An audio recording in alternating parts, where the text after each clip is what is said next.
¿Y qué ha pasado? Bueno, para poner ejemplo, Uber, Globo, estas startups, ¿cómo han funcionado por dentro durante los últimos años? Porque eran locura los números, ¿no? Eran 200 millones de deuda, cosas así. Sí, sí, pues bueno, a ver, sí que es verdad que, si no me equivoco, el 31 de mayo del 2022 cambió todo. Fue cuando los tipos de interés subieron radicalmente en Estados Unidos y fue cuando entonces la bolsa americana empezó a caer muchísimo y entramos en lo que le llamaban un downturn o mini recesión en el mundo startup y se apagó el grifo de los inversores. Porque ¿qué pasa?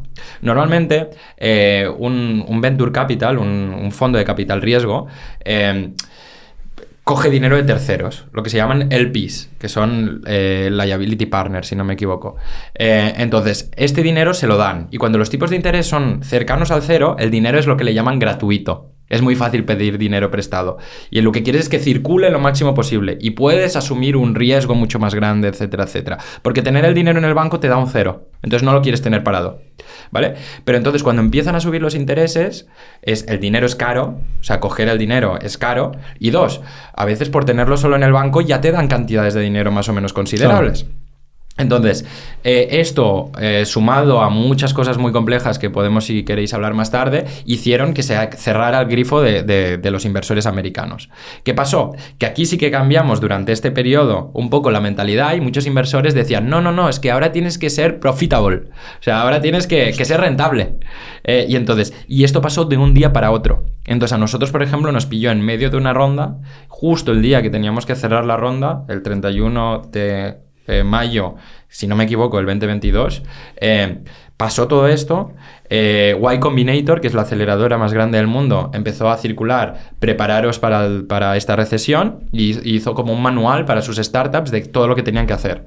Y entonces y dijeron, cortar el personal más de un 50%, si gastáis X, pues gastar X dividido entre 2 en un mes máximo. Y se pusieron súper estrictos para que no murieran las startups, porque saben que las startups, la mayoría de sus startups, vivían del dinero de los inversores, y sin el dinero de los inversores no podían sobrevivir. Entonces esto pasó así de rápido. Y ya digo, por ejemplo, nosotros nos afectó muy fuertemente. Se nos cayó la ronda el día de la firma, como decíamos. En aquel momento éramos 54 personas en la empresa. Tuvimos que despedir a más de la mitad en cuestión de días. Fue ultra traumático, porque es que aparte en una startup creas como una familia casi, y pues tuvimos que despedir a mucha gente, no porque fueran malos, sino porque es que no sabíamos si tendríamos dinero. Entonces tuvimos que hacer muchos sacrificios. Los inversores hasta 2 días antes nos decían, no, pero gastar más, crecer más. Y a partir de este momento el inversor te decía, no, tienes que ser rentable. Y yo digo, ya, pero no pueden venir la información de un día para otro. Aquí también aprendí muchos de mis errores, y yo ahora haría las cosas muy diferente. Entonces no me fiaría solo de lo que me dice el inversor. Haría un punto medio y entendería que vale muy bien el consejo que te da el inversor, pero yo no quiero pasar por este sufrimiento que ya tuve que pasar. Claro. Entonces es por eso que las startups de base no tienen por qué ser rentables. Momento top 1 de decir Going se va a la mierda, que recuerdes en tu cabeza. Tantos. Un montón, ¿no? Tantos.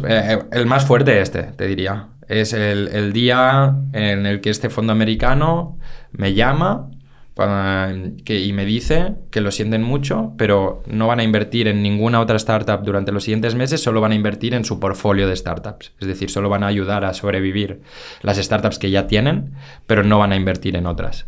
Entonces, en este momento, nosotros era una ronda de 20 millones. Nosotros en total, hasta la fecha, hemos levantado 16. O sea, era más dinero del todo el que hemos levantado.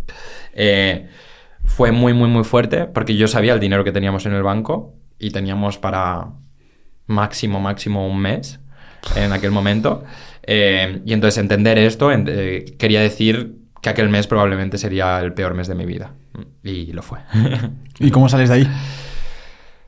Pues mira, yo en este caso tuve la gran suerte de que uno de mis inversores americanos, le llamé y le dije, ha pasado esto, y me dijo, no te preocupes, vamos a hacer una ronda pequeñita, y al final en vez de 20 millones fueron 1,2, o sea, un poco diferente, pero bueno, pero esto vas a tirar hacia adelante, y solo ocúpate de que la empresa sea profitable, de sea rentable lo antes posible.